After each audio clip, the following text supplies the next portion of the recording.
जय हिंद साथियों, नमस्कार। सैनिक समाचार इंडिया में आप सभी का एक बार फिर स्वागत है। साथियों, आज का वीडियो बहुत ही गंभीर है। सेना ईमानदार हो सकती है, लेकिन इसके सभी जवान ईमानदार नहीं हो सकते। वैसे जनता में छवि तो यह है कि सेना के हर एक जवान और ऑफिसर जैसी अधिकारी सब ईमानदार होते हैं, लेकिन ये बिल्कुल खोखली कल्पना है। ऐसा नहीं है। आए दिन आप देखते हैं कि सेना में भ्रष्टाचार के मामले सामने आते रहते हैं, और ऐसा ही एक मामला कल सामने आया है।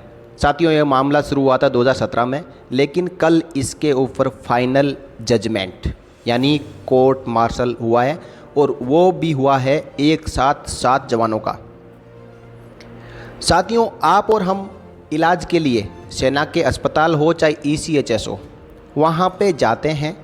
इलाज के नाम पर आपको प्रेस्क्रिप्शन लिख के दे दिया जाता है, लेकिन जैसे ही आप मेडिकल स्टोर में दवाई के लिए जाते हैं तो वहाँ पे आपको कहा जाता है कि नॉट अवेलेबल। इसका मतलब यह है कि वो दवाई आपकी बाज़ार में बिक चुकी है। हालांकि सेना की जितनी भी दवाई होती है, लोकल परचेज को छोड़कर उसके ऊपर लिखा रहता है कि इन दवाइयों को आप बाज़ार में नहीं बेच सकते, not for sale, for use in defence only. लेकिन ये दवाएं धड़ल्ले से बाज़ार में बिक जाती है, और एक छोटी कमाई के लिए एक जवान अपनी नीयत खराब करके अपनी नौकरी से हाथ धो बैठता है। ऐसे मामले हमेशा सामने आते रहते होंगे, और आपके साथ भी ऐसा एक्सपीरियंस कभी ना कभी घटित हुआ होगा। आप भी कभी आर्मी के हॉस्पिटल, बेस हॉस्पिटल या कैंट हॉस्पिटल, इसके बाद MI रूम या ECHS में गए होंगे, और आपको कहा होगा कि ये मेडिसिन अवेलेबल नहीं है। साथियों, ये मेडिसिन उस हॉस्पिटल या ECHS में अवेलेबल नहीं है, लेकिन अवेलेबल थी और वो बाज़ार में बेची जा चुकी है।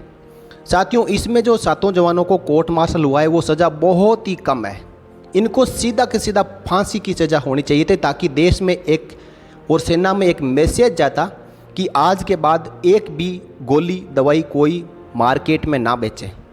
मैं इस पूरी खबर का विश्लेषण आपके सामने करूंगा, लेकिन उससे पहले मैं आपकी राय जरूर मांगता हूं कि क्या इन 7 जवानों को कोर्ट मार्शल और 2 साल की जो सिविल जेल हुई है वो कम है या सफिशिएंट है।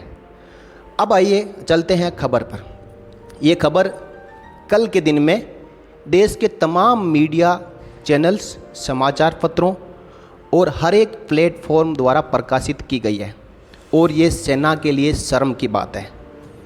7 जवान, जो कि देश के चुनिंदा हॉस्पिटल, भारतीय सेना का एकमात्र ऐसा हॉस्पिटल जहां पे 100% सभी प्रकार के इलाज अवेलेबल है। हालांकि इस हॉस्पिटल में यदि कोई जाता है तो 100 में से 10 लोग ही जिंदा आते हैं, 90 डेड बॉडी लेके आते हैं। और ये हॉस्पिटल है army hospital research and referral, Delhi Cantt. इसी हॉस्पिटल में इन 7 गद्दारों ने, हालांकि साथियों 3 गद्दार बच चुके हैं, टोटल 10 थे। इन 10 में से 7 गद्दारों का कोर्ट मार्शल हुआ है, और इनको 2 साल की सिविल जेल सुनाई है। खबर देखिए, आर्मी अस्पताल से दवा चुराकर बेचने वाले जवानों को जेल, सेवा से भी किया गया बर्खास्त। नई दिल्ली की न्यूज़ के मुताबिक भारतीय सेना के कुछ जवान आर्मी अस्पताल से दवाई चुराकर उसे खुले मार्केट में बेचते थे। जिस समय सैन्य अदालत ने 7 सैनिकों को जेल की सज़ा सुनाई, इसके अलावा उनकी सेवाएं भी बर्खास्त कर दी गई। वैसे ये अपराध राष्ट्रीय राजधानी दिल्ली में हुआ है, लेकिन जवानों के खिलाफ सुनवाई मेरठ छावनी में स्थित सैन्य अदालत कर रही थी। ये पूरा मामला 2017 का है। उस वक्त दिल्ली के भागीरथ प्लेस मार्केट में स्थित एक मेडिकल शॉप पर ड्रग इंस्पेक्टर और सिविलियन पुलिस के जवानों ने छापेमारी की थी। दिल्ली में ही सेना का सबसे बड़ा रिसर्च एंड रेफरल हॉस्पिटल भी है। छापेमारी के दौरान वहां 27 दवाएं ऐसी मिली जो सेना के अस्पताल की थी, और उस पर साफ तौर पर लिखा था कि ये बिक्री के लिए नहीं है। यानी army hospital research and referral की दवाइयाँ सिविल मेडिकल शॉप में कैसे पहुंच गई। सेना के सूत्रों के मुताबिक दवाओं के दुरुपयोग और उन्हें खुले मार्केट में बेचने का आरोप 10 जवानों पर लगा था। जिसमें से 7 को सज़ा मिली है। इस मामले में 3 आरोपियों को 15 जुलाई को बरी कर दिया गया। सूत्रों ने कहा कि इस मामले में सज़ा पाने वाले 6 कर्मियों को सेवा से बर्खास्त करने से लेकर 2 साल से लेकर 6 साल तक की जेल की सज़ा दी गई है। वहीं आरोपी जवानों के वकील एडवोकेट आनंद कुमार ने बताया कि कोर्ट ने जवानों पर लगे कुछ आरोपों से बरी कर दिया है। इसके अलावा सुनवाई के दौरान सैन्य अस्पताल से बही खाता नहीं लिया गया। वकील का दावा है कि कोर्ट में कई महत्वपूर्ण गवाहों को नहीं बुलाया गया।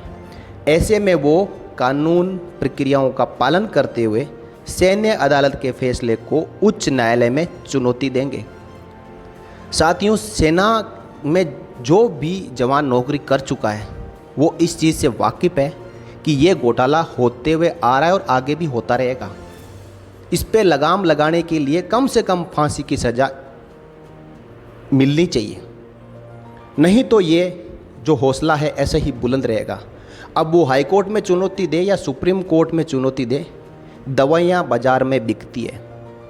और ये जो कोर्ट मार्शल हुआ है, सेना का कोर्ट मार्शल, इसमें तमाम सबूतों और गवाहों के मद्देनज़र ही ये कोर्ट मार्शल में जो भी प्रिजाइडिंग अफसर थे उनके द्वारा फैसला लिया गया है। भ्रष्टाचार होता है, घोटाला होता है, लेकिन उसकी जो सज़ा मिली है वो बहुत ही कम है।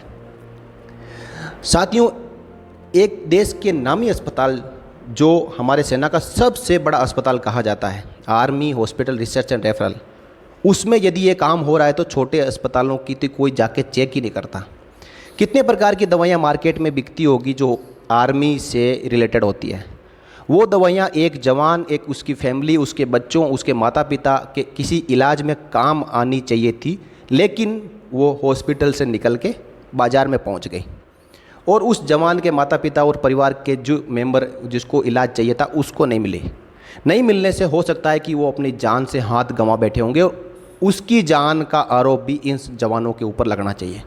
साथियों, ये जवान बाज़ार में दवाइयाँ बेचते हैं, ये कितने जवानों और उसके परिवार के सदस्यों की जान के साथ खिलवाड़ करते हैं, ये आप खुद सोच सकते हैं।